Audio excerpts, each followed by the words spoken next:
Right, perfect. Okay. Oh, I think you were the last one. Okay, who did I miss? Okay, last name. What's the first letter? B? No, you're not here. Okay. Can you spell it completely? I-N N, sorry. Yep. And an L? Oh, Puccino. Okay, got you. Italy, I suppose? Okay. Who else? You? Rodriguez? Yeah, I don't see you either. Okay. And which country you like? Mexico? All right. Who else did I miss? Yeah. What? Oh, yeah, of course. Paul. Where was it again? Bangladesh. Okay. Okay. Oh, yeah. Why am I asking? Asitimle, and I forget where it was from. Ecuador. Okay, great. Yeah, Wahi, Wahi, what? Ed, Wahed, Wahed, Bangladesh. Okay, great. Yeah, Bengali too. Yeah, no, that's good. Yeah. It's true that you probably there was some Arab conquest, right? Or maybe was there in Bangladesh an Arab conquest or just Islam? Exactly.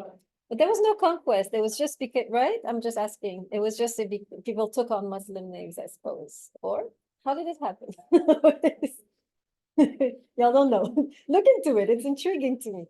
Okay, so which one were you again? I mean the name. Raman? Okay, Raman, where are you? Where are you? Ah, Bangladesh. Okay, very good. All right, I will attempt to learn those names best I can. I should be good in a problem is we meet only once a week, so it takes me longer to get to know you. By the way, this is over. Next semester, I'm back to 2 days a week. Like this is not working. Some of you think it's good, but it's not actually. So this is the last time I do hybrid class. Okay. All right, let's get into the syllabus. Did you see the syllabus? Some of you in the okay. So it's showing. That's good. Great. All right. So office hours after class. Anytime you need to talk to me, I'm totally available after class. My email is, please use the private email, which I put here on the syllabus. So our topic this semester. So I came up with this topic. I used to teach this class differently, and then I would get a lot of essays from students struggling with the same problem. And the problem was, if there's a God, why did I have to go through this? Why did my grandmother die? Why did this happen to me? Why? So there was a lot of you were struggling with the problem of evil in a way, the problem of how can there be a God and then this is happening, right? So I decided to create the whole class around that problem. So we are going to look at many different ways that philosophers have themselves gone through these experiences that you have gone through, these experiences of, everything being taken away or something happening, and how they responded to it. How were they able to still keep some kind of connection to God? Sometimes they had to revisit who they thought God was, right? Sometimes they had to come up with a new definition of God, but this is so these will be the philosophers that will be studying what they went through and how they responded to it, how they were able to reconcile themselves or not. Sometimes they weren't, right? Sometimes they just got rid of God altogether, but some of them were able to reconcile themselves. How did they do it? So let me go over, I'll write down all the names of the people we're going to read, and I'll introduce them briefly. Okay. So typically, this class, you should consider it like a study abroad class in space and time. We will be moving in space and time. The authors, they span from 1000 BC, even more actually, 2000 to 3000 BC, all the way to today. The last author just died recently in the 20th century. So we're spanning space. These authors are from a variety of countries. You have authors from the Middle East, authors from Europe, mostly Middle East and Europe. Yes, that's pretty much it.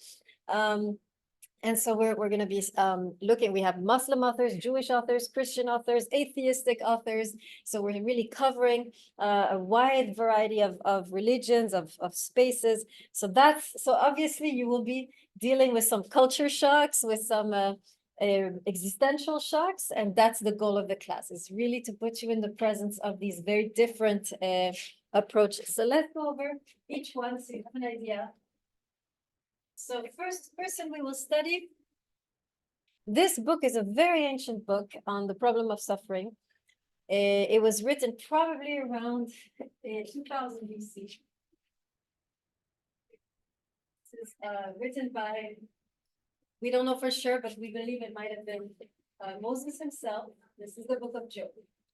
It's a very ancient book.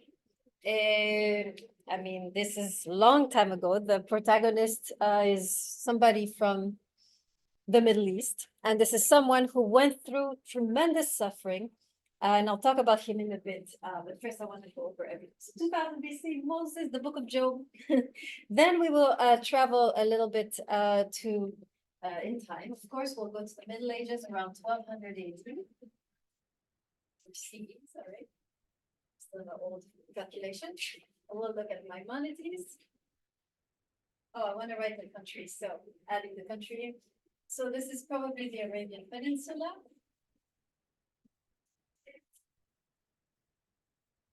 That's where it's taking place. This is in Spain, southern Spain. Maimonides, the Guide to the Perplexed. Okay, so actually, let me talk about each one as I go along, as it will take me 10 minutes to write down, during which you'll be just staring at my back. So let me just talk a little bit about the book of Job. So book of Job is somebody who was very pious. He was one of the ideal people in terms of religion, and he did everything right, expecting, of course, to be rewarded by God. And on the contrary, what happened is God saw how righteous he was, and he was, let me see what happens when I curse this guy. So he brought down disaster upon disaster, and Job is left with nothing.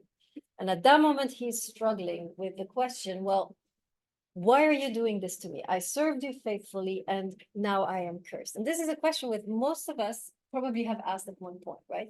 I followed all the rules. I did everything right. I love God, right? I try to go to church or synagogue or mosque, and yet this is happening. Why? Aren't you supposed to reward me for my faithfulness, right? We have a deal. This is the story of the book of Job. And we'll see how he moves through this, right? The ending is very unusual, very surprising. See how he's able to, what will come out of this experience for him, and therefore also for us as we struggle with the same questions. So that's the book of Job. Then we go to Maimonides, the Guide to the Perplexed. This is during the golden age of Islam. He's living under Muslim rule. He's a Jewish author, but living under Muslim rule, writing in Judeo-Arabic. The writing, if you see Maimonides, looks just like Arabic. And he's writing here for people who struggle, again, with suffering, but very different from Job, which we'll see in the book of Job. Suffering is a way for him to, in a way, expand his universe, expand his consciousness. We're going to see that in the book of Job. Job emerges with expanded consciousness out of his experience of suffering. Maimonides, on the other hand, is going to say, suffering is bad through and through. There's no expansion, but we can rise above it if we are able to attune ourselves to divine wisdom. In other words, for Maimonides, most of our troubles come to us because we have acted foolishly. And if you think about it, all sufferings come from some kind of human error. Most of it, 99%, you can trace back to some kind of human error, human mistake. So what Maimonides is saying, we can rise out of our conditions of suffering if we just find a way to attune ourselves to the divine wisdom. And then he's going to show us the way that we can fine-tune our minds in order that the mind can become the proper receptacle for the divine light. So for Maimonides, we can rise above our sufferings as we attune ourselves to divine wisdom. So that's going to be the key here.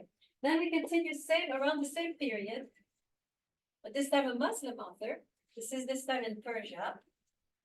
So Persia is where you have Iran, Iraq, Afghanistan, and you have Rumi.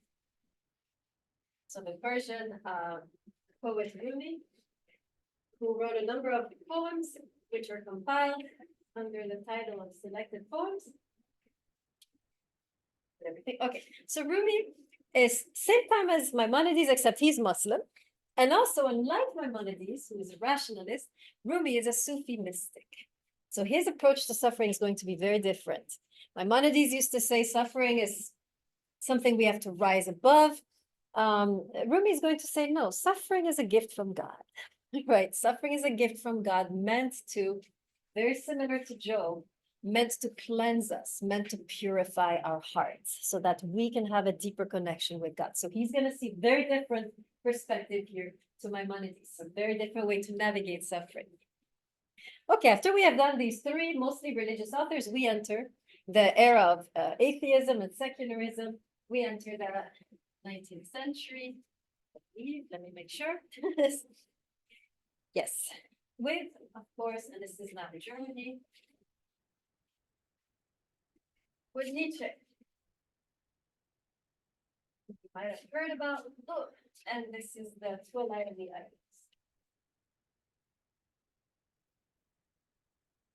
Okay, so Nietzsche is our first atheist. We are entering a new age. This is modernity. When slowly, Europe in general is shedding its archaic religious beliefs, what it believes to be archaic religious beliefs. And they're giving up on religion. They want that it's the rise of reason, of science, of technology. There is a sense that religion is useless. And Nietzsche is a shining sun of his times. And for him, he's also going to address suffering. He has also himself gone through suffering, been very sick, has been in a wheelchair for most of his life, and had initially turned to Christian. He was born a Christian. He was connected to Christianity, but found that Christianity offered him a kind of cop-out answer to his own suffering. In other words, he believed that Christianity and all religions in general, their approach to the dire wretchedness that we are in all day long is to kind of say, well, don't worry, you'll live there's an afterlife which all will be good then, but now just hang in there, and what matters is the afterlife. And Nietzsche is like, what is this kind of escapist answer, right? He's not happy with the cop-out answer of religions in general, which say, don't worry, now you're suffering, but the more you suffer, the higher your reward in heaven, right? It's like, what kind of answer is this? I want an answer now, and I don't want an answer which makes me kind of avoid reality or escape reality. I want to be able to enter reality, face reality. I want an answer which helps me face reality, not an answer which makes me escape reality. So that will be Nietzsche, really talking about, well, how do we then deal with suffering and face it? And for him, we're going to see somewhat similar to Rumi and the Book of Job. He's going to say, well, ultimately, suffering in a way is part of life. We ought to embrace it. This is part of the beauty of life, right? We shouldn't try to escape it. Okay, then we go. The last three authors are, my apologies, in France. So we have, and they're all in the 20th century. The first one is Marcel. So I'm going to write this down. Who wrote a very interesting essay called what is it called? The Ontological Mystery. So this is the essay we're going to read in the book Philosophy of Existentialism. Then we have right after him Lévinas with another essay called Enigma and Phenomenon in the book Basic Philosophical Writings. And then we finish with Weil, the book Waiting for God. Okay, so let's look at these three. From Nietzsche on, right? When we start, Nietzsche in a way is going to be a turning point for us. With Nietzsche, we start to question religion. We start to wonder whether God even exists, whether all of this is not just a mass delusion to help us navigate suffering, right? That will be the main accusation of Nietzsche. Religion is a mass delusion so that we can navigate suffering and not feel too bad, right? So we have this very good critique, and we have to begin to answer it. These three authors are going to be writing with Nietzsche in mind, right? So with Marcel, what we're going to see is that he will argue for the reality of the religious dimension. He's going to say there is something which anchors us, right? There is something that we are connected to. And the reason we suffer so much is we lose our connection to what he calls being or mystery, right? So basically he's saying we suffer not so much from the bad things that happen to us. We suffer because we have become disconnected from our source. The moment we become reconnected to our source, to our spiritual anchor, anything can happen and we're not going to suffer that much. So the real suffering is not bad things happening, it's losing our anchor in what he calls being or mystery, or you can call it God, right? So for him, the key is reconnecting to that dimension. But of course, he has to argue for it because Nietzsche, is doubting it. So we're going to see how he argues for this dimension philosophically. Right? Marcel is not doing religion. Religion assumes that there is a God or a source. And Marcel is going to do something very interesting. He's going to argue that this is actually, there is something more. That's very already cutting edge, right? And we'll see how he does that. Then we go to Levinas. So Marcel was a kind of a late Christian convert. When he wrote, he was still an agnostic. Levinas is a Jewish philosopher who lived during the time of the Holocaust, during the time of World War II. And there you have a terrible situation, of course, which one might call the eclipse of God, right? You have 6 million victims, right? And the question that arises out of this Holocaust is, where was God? How could he allow this to happen? And Levinas himself had family that died in the concentration camps, right? So the question is real for him. And so he is going to emerge from that. And the way he's going to answer it is going to be quite surprising. He's going to say, where was God? Well, we'll see where he situates God in a way that is unusual. But what he's going to have to do is redefine who God is. That is the only way he can keep going, right? So we're going to see how he redefines God, how he has to envision God anew in order to remain connected to that dimension. So we're going to see how he answered that question. Where was God? Which we all have, right? We all have our personal Holocaust, right? We all go through times where we lose everything. Where was God? We're going to find out, right? How he answers this on a massive cosmic scale. And finally, Simone Weil, our only woman. It's always hard to find a female philosophers. The canon is not very, is mostly male. But here we have one female author, also French. And her question will be, same time, by the way, as Levinas, same context, France, invasion of the Nazis, lots of, the genocide going on in the background.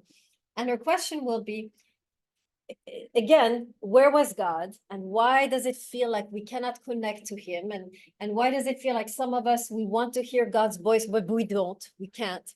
She's going to say, well, it's a question of learning to attune ourselves to the God frequency in a way, right? In other words, there's a God frequency that is, God is always talking or always reaching out, but we are not on the same frequency, and that's why we miss it, right? And so one of her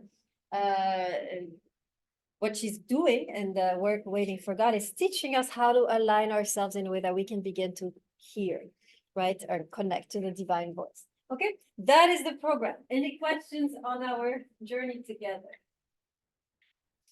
Any questions on the program? Okay, good. So, all right, so now you see what you have to buy. These are the books I want you to buy.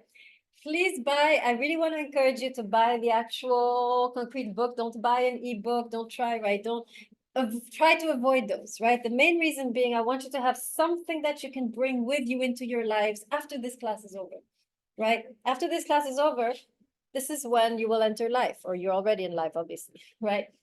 You will need these books. Just say, right? Life is going to hit us.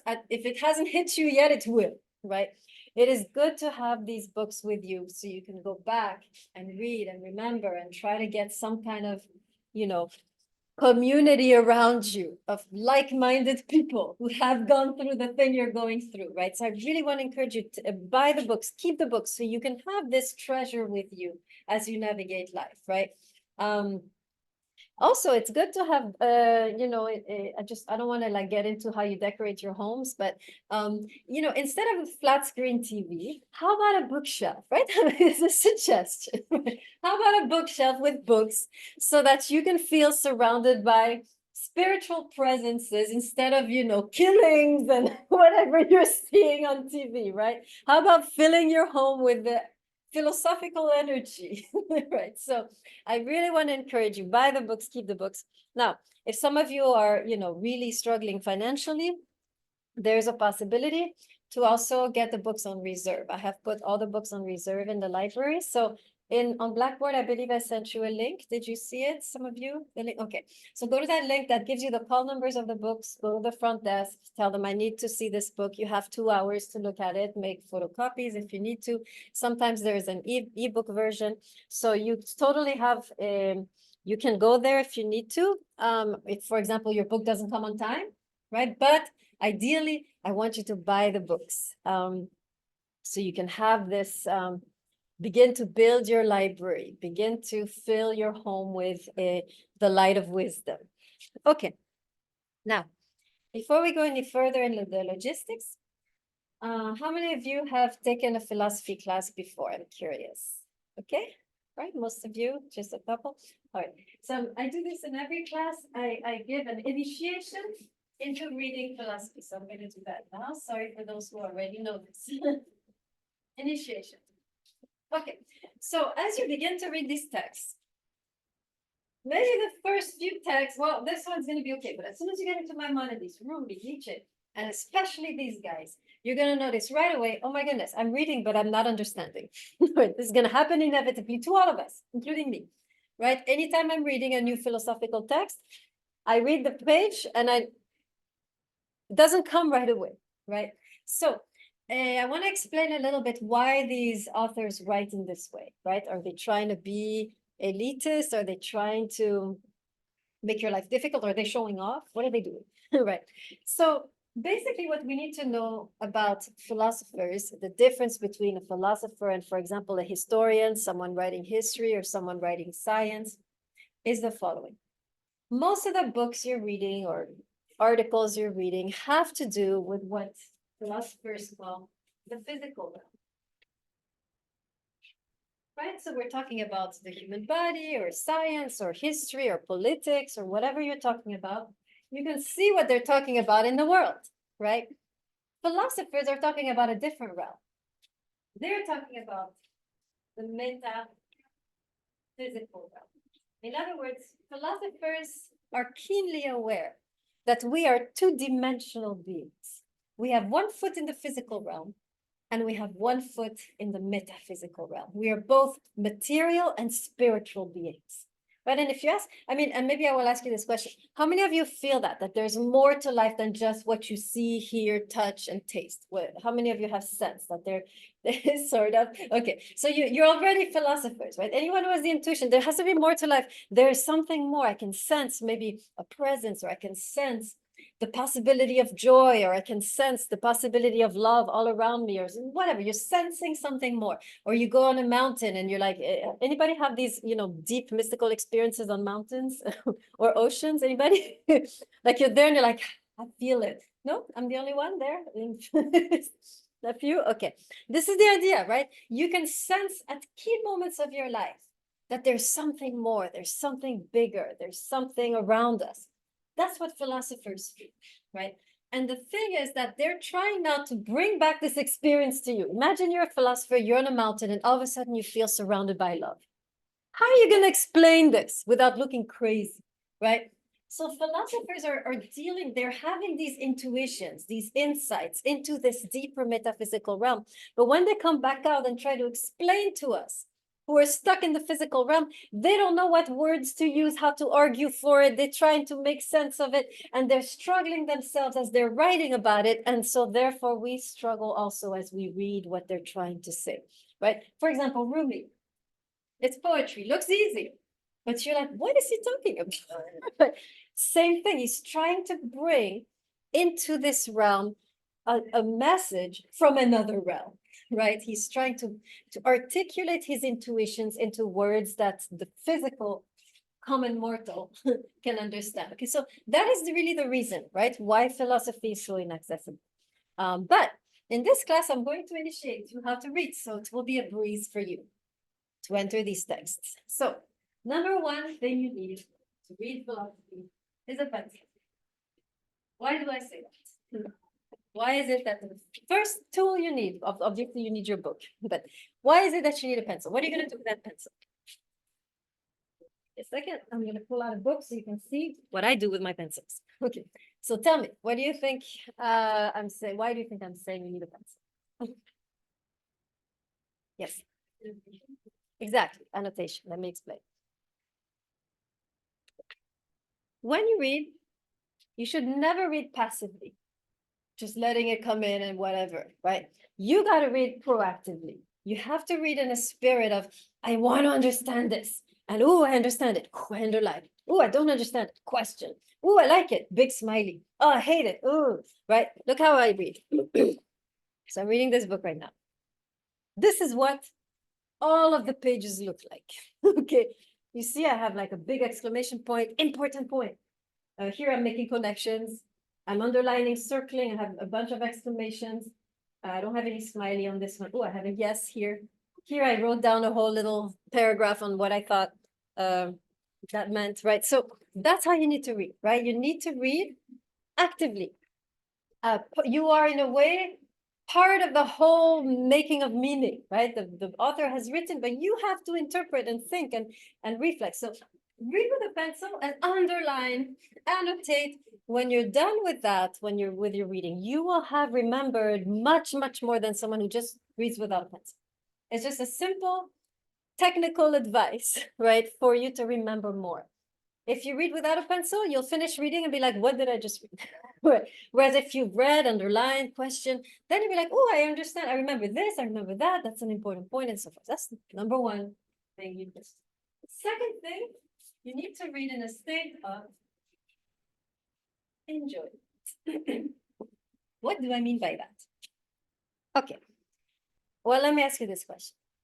How many of you have taken a class that you hated with a professor that you hated? Anybody? Yes, okay, good. Two people of you is a great experience, college, wonderful college experience so far. Okay, good. All right. How did you do in those classes where you hated the professor and the material? Did you do good, brilliantly? Not really, right? It was very mediocre. Even though you're intelligent, A's everywhere, that professor, C. couldn't do it, right? This is a well-known fact. We know now, we have actually a quote by Simone Weil somewhere around here, where she says something to the effect that love opens the intelligence. And I could add hatred closes it. When you hate someone, you don't see who they truly are. But when you love someone, everybody's asking you, what are you seeing in this person? You are seeing, by the way, love is not blind.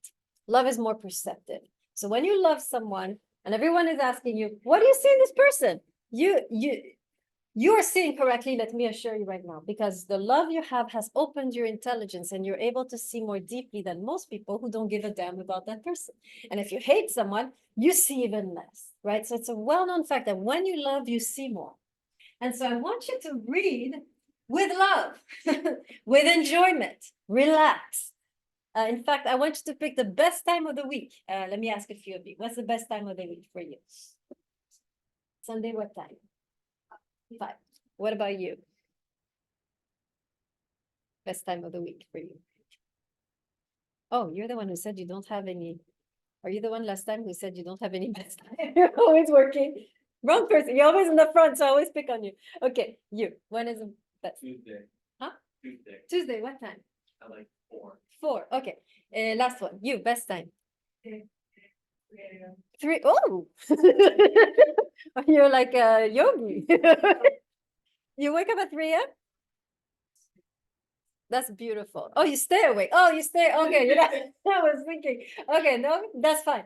Good. So you at that time, at the best time of the week, this is the time you make your coffee, you sit down on your couch, no one is around, your roommates have gone out, and now you take Guide to the Perplexed. Let's see what I can read. Or you take Waiting for God. And now in a state of complete relaxation, you are reading, you are understanding nothing, but you're enjoying that feeling. Does that make sense? I'm not expecting you, this is very important, I'm not expecting you to understand what you're reading.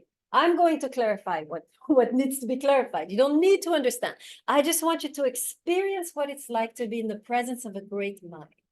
So even you don't understand anything, I'm enjoying, oh, beautiful language. I don't know what it means, but whatever. Oh, interesting. I'm just going with the flow. I'm enjoying this. That's enough for me. That's all I want. In fact, I'm so serious about this that if you are a slow reader and you have trouble reading, I prefer you read less and have enjoyment than you read the whole thing that's assigned with hatred, right? So if you're a slow reader, read less. I don't care. I can't check anyways, right?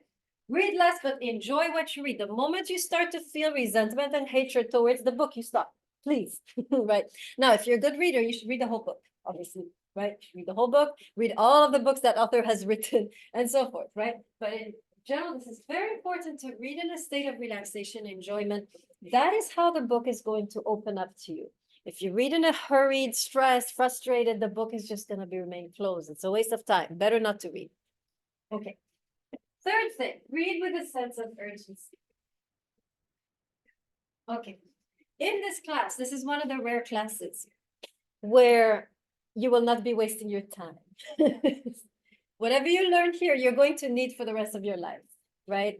These are actual tools that I will be giving you, how to navigate suffering, right? How to navigate suffering gracefully and how to suffer gracefully. This is a tool you will need now, starting now. You will have needed this for years already, right? So read with a sense of urgency. Maybe right now you're struggling with faith, with suffering. You don't know how to, you can't surface. You're not able to, you're sinking in your pain. You've lost all hope. You're dealing with all kinds of, a loss of certainty, loss of faith. God has become your worst enemy, right? But now you have come to this class, and perhaps in this class you will find an answer. Perhaps in this class you will find a guru. You will find a teacher. You will find a path. Something will unlock in your heart. So you want to read with urgency. At any moment, as you're turning the pages, boom, something can jump out at you and change everything, right? At any moment. My hope for this class is that you will, all of you at one point, have something will unlock. Something that was locked will unlock. That's the goal for me, right? And this is what and hopefully it will happen, right? So urgency. Now, last one. Read together. Okay. There are three things. I'm sorry, you heard the same lecture. You see, I'm not changing anything. I practically have it memorized. Poor guy, he just heard this exact same lecture 2 days ago. I should have almost asked you to. I should almost let you go. And you guys know a little bit, but it's been a while. 3 things you shouldn't do alone. The moment you start doing it alone, you're in trouble. Alcohol, drugs, and philosophy, right? If you find yourself drinking at 5 a.m. in the morning, I'm sorry, but there's a problem. I'm just letting you know the problem, right? If you're drinking at 9 a.m. instead of coffee, you got vodka. I'm troubled for you, right? Number 2, if you're going to try that new drug, please do it with someone else so they can catch you before you fly out the window, right? So if you're going to experiment, fine, I can't stop you, but make sure there's someone with you. Do not do this by yourself, right? Last one, philosophy, interestingly. Why? Why is it that we cannot do philosophy alone? The reason is this. Philosophy is the quest for truth and for wisdom. And the idea is wisdom cannot be found alone. If you are unable to listen to other people around you, you are not only a danger to yourself, but a danger to others, right? The ability to listen is in fact the sign that you are wise. It's interesting, in the ancient Near East, the seat of wisdom, the organ of wisdom. Anybody know? Anybody can guess what is the organ of wisdom in the ancient Near East? For example, in the book of Job, it's like that. We have many organs. We have nose, mouth, ears, head, eyes. What is the organ of wisdom in the ancient Near East? Can you guess? How do you become wise? Through what place of your body do you become wise? Anybody want to do a wild guess? You want to try? Your brain. We think it's the brain, right? Westerners, the brain. Nope. What other part? Yeah? The ears, right? The ears is the seat of wisdom. In Greece, it's the eyes, which is connected to the brain, right? So in Greece, it's the ability to see, to discern, to have clarity. That's very Western. But in the ancient Near East, so Middle East, Egypt, is ancient Mesopotamia, the land of Israel, is the ears, the seat of wisdom. How good can you listen? right? If you can listen to others and incorporate what they're saying, do you have the ability to see things in their perspective? If you do, you are on the path to wisdom. If you cannot do that, you are becoming now not only a danger to yourself, but you can become a danger to others, right? So that is the idea. Very important to learn to read together, to learn to do philosophy together, to say, here's what I think is the right path, but what do you think? And together, maybe we can walk together and I can listen to you, you can listen to me, and now we're getting somewhere, right? I give this example to everyone, and those who know it, please be quiet. Trick question, right? How many of you see this bottle? You see the bottle? Yes? Yes? Okay, good. Actually, none of you see the bottle. You only see this little side. You see this side. I see this side. It's together that we see the bottle, right? And it's the same with wisdom or truth. We can only see wisdom or truth of something together. Anytime you're stuck in your own echo chamber, you're not able to see the truth. We have to learn to come out of our echo chambers to really find truth, right? Okay. So that's, by the way, so more on this, by the way, just going to open a little parentheses. Your final project, which we'll talk about in a bit, is going to have to do with attending a panel that the philosophy department will host on the connection between truth and justice. So this is basically, I'm going to just give you a few notions of what we're going to do there and why we're doing such a panel. I don't know if you noticed, but more and more people are falling into factions, right? Here's me and my people, my set of news, what I read, what I believe. Here's other person, their people, their set of news, their facts, right? And we are more and more fragmented as a society, right? I see this, they see the opposite, they see this, they see the and we don't talk. We cannot talk, we just fight, right? We fight and we destroy each other. This is a very dangerous period we are in right now, right? We have lost the ability to talk to each other and to see each other's perspective. And we are moving further away, not only from truth, but from justice. Why?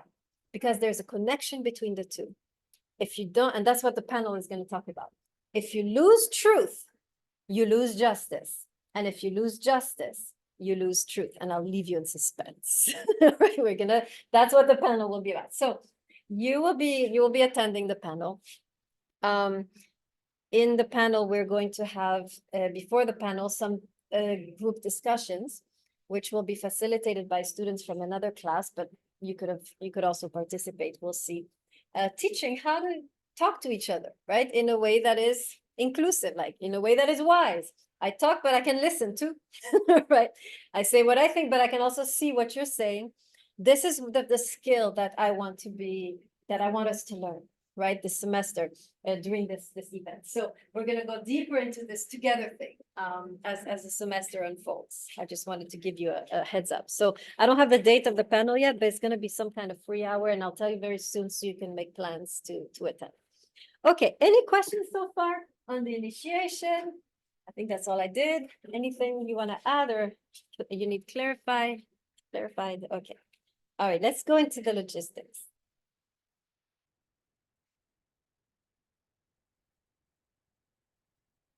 Okay, so here are the requirements. So obviously attendance is super important because we meet just once a week. So if you miss that, oh, you miss a lot. The main assignments you'll have every week, each time we meet.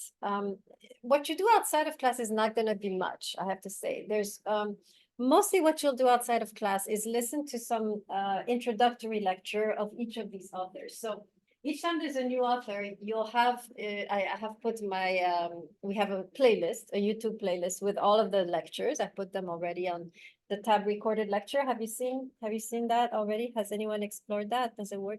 Good, you've really gone deep into Blackboard. Okay, so in Blackboard, you have a tab called recorded lectures. You go there at the beginning of each new author and you listen to that introductory videos, like the dates, when they were born, what is their philosophies.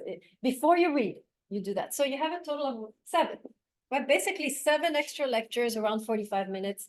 That's it, that you will have in addition to this meeting every week, right? And then all your tests will be take home. That's the other way I fill out the time, right? So you'll do your tests at home. So outside of this class, you only have those 7 hours total plus the test. So that's what you'll be doing outside of class. And then we'll be doing most of the important work in class when we study the text, right?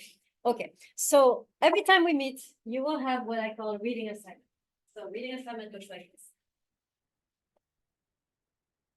It's basically two big paragraphs, single spaced, where you have read the material, and in the first paragraph, you tell me what you liked. What is an idea that struck you as, wow, powerful, interesting, enlightening, and tell me why. Why in this moment of your life were you struck by this idea, right? And then the second one is an idea that challenged you. You read the idea and it made you feel uncomfortable. You're like, oh, I don't like this. Why? And you tell me why. Tell me why this idea is making you uncomfortable. And maybe if you're able to, are you able to still get something from this idea? Can you become friends with this idea? Right? So it's kind of a very quick reading response. When you do this, you bring it to class, you give me a copy and you keep a copy, because you will be doing some group work where you share some of your impressions of the text together. Here's what I liked, here's why I hated, and and so forth. And you're sharing this and you're talking together about the text. So this is not hard. What is hard is the following. I will only count these if you are here in person and on time, right? This is my way of ensuring that we have a solid space where people are on time, people are here, and we can work together, right? So this is my way of creating this space, this respectful space for the text, so that we can begin to excavate the text together. So make sure you're here, and then I will count it. If you're not here, or if you're late, I will not count it. I'll read it, right? But you will not get the points. Now, to be fair, because you will inevitably have some problem during the semester, I will give everybody at the end of the semester 2 extra points for free for any crisis that you encountered, right? So if you miss it, don't worry, just sit down, relax, and you'll get the 2 points at the end of the semester. Okay, any questions on the reading assignment? No, okay. What else I want to say about that? That's it. Yeah, yeah. Are there readings, like how many pages, or is it like a book? No, Or is it like? it's just pages from the book, right? So you buy the 7 books, Okay. which I hope you will keep. That's why I make you buy, even though we don't read the whole book. Why I make you buy the book? Because I want you to keep the book, because it's important for you to have the book. It's like having a car and having a, I don't know, toothbrush is vital, right? Okay, so yes, it's pages in the book, which every time in the syllabus you see there's a date and what pages you have to read for that day. Yes, so if this will happen, right? And this has to do with a strange law of the universe. Have you experienced this, where you're super late, you're rushing, and then you're driving, and all of a sudden all the lights are red? Everybody know what I'm talking about? Or you're rushing, you have to make a photocopy. This works super well with photocopies. You're rushing, you got to make a photocopy in 2 minutes, and what happens? What happens to the Xerox machine? Inevitably, you're rushing, trying to make photocopies. You're late. What happens to the machine? Thank you. See, I knew, I was not afraid to ask this question. I knew you guys were not, it breaks down. This is the law of chaos, of the law against us. I don't know. It's anytime you're rushing, everything works against you. Okay, so this will happen. You'll be late, you'll be rushing, you'll be trying to print your reading assignment, the machine will break down. What do you do now? Quickly write it down by hand. Anything, scribble something, give it to me, because then you'll miss the point. So even if it breaks down, try to quickly write it something down. It doesn't, I don't care how sloppy it is, but give me something so that you don't lose the point. So be careful with this, right? This is the one requirement on time and in person, right? That I will not budge. Everything else, I will be flexible, nice, This one I will not budge, because this is the framework of the class. This is the canvas, right? We need a strong framework to then be able to move inside of that framework. Okay, any questions, problems, issues with the reading assignment? This is every week you have this. Okay. Now, every 2 weeks, when we have a new author, which is about every 2 weeks, you will have that lecture I told you about, this introductory lecture, which is online, which is on our YouTube channel. So you listen to the whole lecture. Don't listen to half, because you cannot do this otherwise. You listen to the whole thing, and then you answer the question, which is here. It's at the last page of your syllabus, the audio question. There's one per author. So for example, the book of Job, we're starting next week. So you have a question already. What is the difference between wisdom literature and the rest of the Bible? You listen to the lecture and then you answer based on the lecture, and you bring me that copy on the day that we start the book of Job. Okay, so and this looks like this. So one page, but it's half a page actually single spaced, right about half a page. You give me an answer single spaced. So a lot of you listen to just the beginning and then you try to answer. Don't do that, I can tell. I won't accept it, right? So that's okay. Any questions on the audio question? All good? Okay. The third thing you'll have to keep in mind is the tests. So you have a total of, I believe, 3 tests. Let me see. 4 tests. No, 3. What the hell? What did I do here? 1, 2, 3, 4. 4 tests. Okay. So the 4 tests are take home, open book, open notes. It's you are basically basing your answer on the lecture. And the test questions are here. So as we go through the lecture, you can already prepare. They're all here. There's 2 test questions per test. So the test is basically this, the way you will succeed in your test. The test is dependent on how good your notes are. So what you want to start doing now, as soon as we start the book of Job, is take as detailed notes as possible. In fact, every word from my mouth should get on your paper, right? So you should be writing as fast as possible. Try to get as most as possible, because when I ask the test, all I want to see is the notes. I don't need you to think about it. You don't have to be thinking critically. You don't have to do extra research. You don't have to read other things. Just take your notes and put them into the test answer the best you can, squeeze them in. So that is, the test is really for me just to know that you're taking good notes, that you're paying attention. That's the goal of the test, right? Second thing that will make you successful is to have supporting quotes. In other words, any quotes that we look at in class. So I'll have my book, you'll have your book, we'll read certain passages, make sure you underline those passages, because then you will take from these passages and put into the test, right? So you don't need to read extra stuff, only stuff we read in class. You take that and you put into your answer, right? So Job said, blah, blah, blah. And then I need a supporting quote. Here he says this, blah, blah, blah, and you quote from the text. So those are the 2 ways you'll succeed in the test. So make sure to prepare, to be ready, take really good notes, and always have your book in class underlining whatever text we are reading, so you have the right quotes to put into the test. Any questions on the test? Okay, so here just a few words about, I don't know why some people still doing this, but some people go into ChatGPT to do the test. It doesn't work here because I'm looking for the notes. There's no internet program gonna be able to come up with what I have said in class, right? So as soon as I see information which I didn't talk about, it's a red flag for me. And probably I will call you up and be like, where'd you get this, right? It makes you look very bad, actually. So you want to really avoid all of these ChatGPT programs and just really do the work from what we do in class. That is what I'm looking for. If anything is not from the class, it becomes suspicious, right? And I'll probably ask you to redo it. There was a kid in the last class, systematically, he gave me this fancy, and I'm like, what are you doing? I didn't say this, right? Where are you getting this? He had to systematically redo the test. So skip that. Just do the test right away in the right way. Okay, so no questions on the test. Okay, so the test, just to give you an idea, it's usually going to be 2 pages total because there are 2 questions, right? And of course, single space. You fill out 1 page for 1 question and then the other page for the second question. That's what it looks like. Okay, last assignment. This is my favorite one. When you hand in the test, you hand in what I call an essay. Here's what it looks like. 1.5 pages, single space. So here, I want you to reflect on your own journey with suffering, right? Where are you at? What is the last terrible thing that happened and how are you navigating it? And so that's the first half of the assignment. Tell me about a moment in your life where you really struggled with pain, with trauma, whatever. And then tell me, is there anything in what we studied that can bring you out of that funk, right?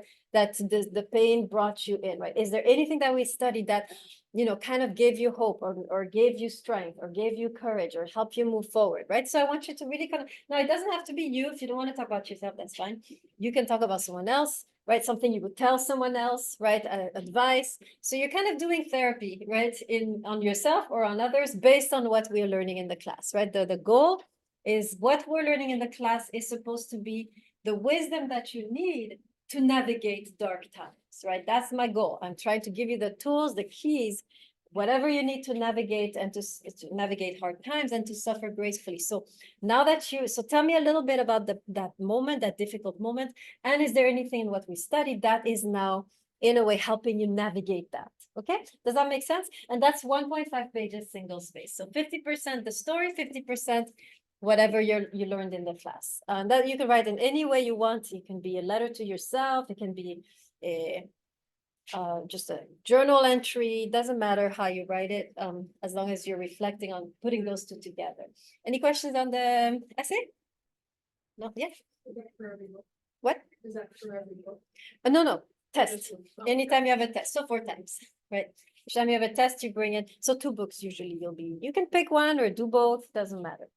Okay, that's it. And then the final project is what I told you, the Truth and Justice panel you will attend, participate, and maybe give me a response, or maybe just come, I don't know, we'll see. Okay, that's the assignments. Any questions about all the work that you gotta do, blah, blah, blah? Yes. So when we're having those tests, we won't have to do the other assignments, like the daily. It can happen because Or is it? yeah, it continues, right? So every week we still do the reading assignment. So plan ahead. That's a good question. You have the questions, right? So as soon as, for example, we finish an author, boom, do the question on the weekend. So it's done. That way, when it gets to when the test is due, you already half of it is done. So plan ahead. You have the question. You can do it throughout that way. So yes, it continues, right? The reading assignments were like reading assignments is nonstop, so you still have that, and sometimes the audio questions. So plan ahead so you don't end up one day with everything, right? Okay, any other question? All right, good. Let's talk briefly now to conclude a little bit on class etiquette. Because what we're studying is so important in my view, I would like to create in the classroom a sacred space, right? A respectful space where we can really just sit here and reflect and learn and just really go deep in our own lives, right? So the way I create this space is through the class etiquette. So I'm going to tell you a little bit some of the behaviors I want you to have so that the space is protected. So number 1, please no food or drink. Well, drink is okay. Obviously, you see me, I'm multiplying drinks, but don't come with a big bag of chips or big sandwich or sushi. So I'm saying this because it happened, right? So don't bring any food. The second thing is, I don't ever want to see your cell phones, right? Put yourself, for example, you don't need that cell phone right now. One of the reasons, again, is distraction, right? I want this class to be a time where you not only receive information, but you reflect. As you're hearing me, half of your brain should be listening and taking notes. The other half of your brain should be reflecting on your own life, right? You can't be reflecting if you're also texting, right? So this is more for you, right? Really put the cell phone away, put it on mute. This is your unique moment where you can, it's almost meditation, right? You can really sit and contemplate and reflect. Don't distract yourself.